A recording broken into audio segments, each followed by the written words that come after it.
The idea for the Highland Line Challenge is to follow the geologic fault line which creates the Highlands. So literally going from coast to coast, from Arran all the way up to Stonehaven and then finishing in Aberdeen. So it's about 230 miles.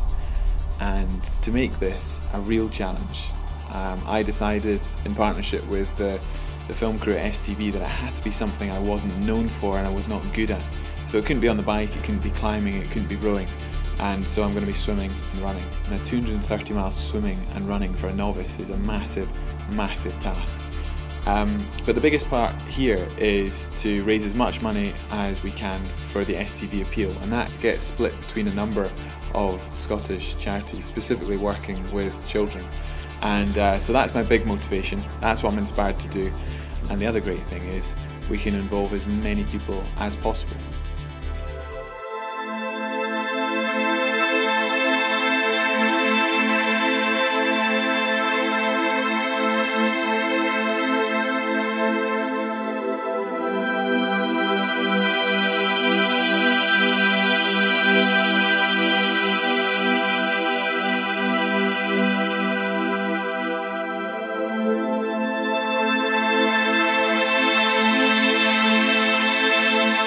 At this point I'm sitting here thinking, I hope I can do it, I plan to do it, but I don't yet know I can. This is a huge step into the unknown. So going back and figuring out how I work and what makes me tick and how I work under stressful and difficult situations, I think is going to be pretty key. You know, I find some of the things in Deeper Discovery quite amusing because they're things you know about yourself but you never admit to yourself.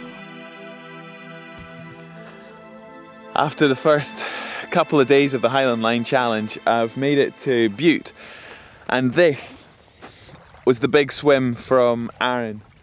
I finished last night and well, you can't even see Arran today. It took me 4.5 hours to swim across that. Looking at the archetypes, I was just, you know, definitely pulling on the warrior aspect, the adventurer, the explorer. Psychologically, that first swim was, I'd swum an hour and a half many times in training, and I got to that distance in and I was cold, not just in my limbs but to my core. I really felt cold in my chest, and so I was trying to do intervals to speed up, but then I knew I couldn't go at that pace to make it all the way across, and so it was a case of warming up enough but pacing myself to complete the distance. But when you're an hour and a half in, and mentally you're thinking, I've got another 3 hours of this at least, and you're cold to the core, it's quite scary. It's quite a sort of a lonely place to be swimming. It's not like when you're running or cycling and you can see the world go past you and it's constantly changing. You're just face down, face freeze into the abyss, and you've got to somehow occupy your mind. One of the trickiest parts of this challenge is there's just so much going on out with the physical journey.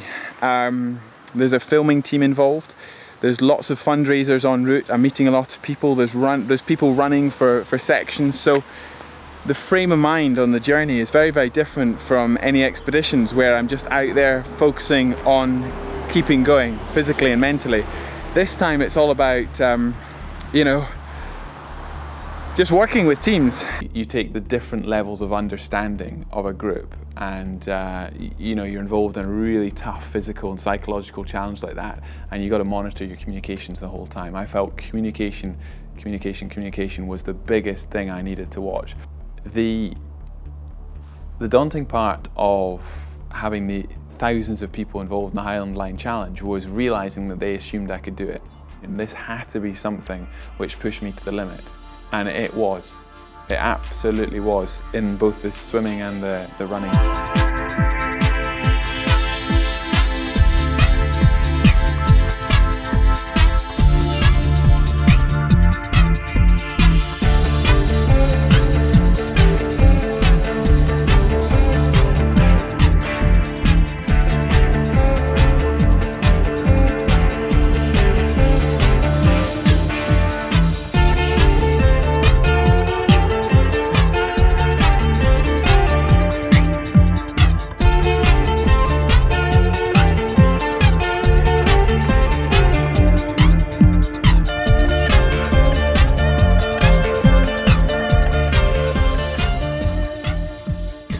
moving from the discovery through to the deeper discovery has been a fascinating personal journey.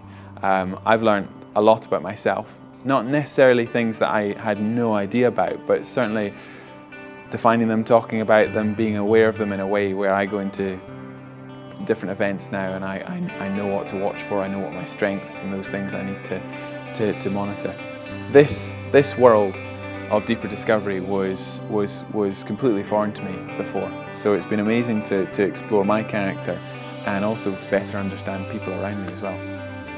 I've never sort of itemised it in such a clear way. You know, it's been really interesting to sort of explore the deeper discovery and actually figure out some of the archetypes, because it makes sense now, some of the things which I knew about myself and some of the things I needed to, you know, positives and things I needed to watch for. Being self-aware, I mean, is at the core of anyone's success. You have to make time in your life to stop and reflect, otherwise you cannot possibly gauge who you are and where you're going. I'm incredibly proud, having just taken on something which scared the heck out of me, something I've never ever thought I could do. This support has been incredible. Through that we can help so many children and different charities doing wonderful unsung work throughout Scotland, so that's what's important here, and I just cannot describe how good it is to be at the finish in Aberdeen.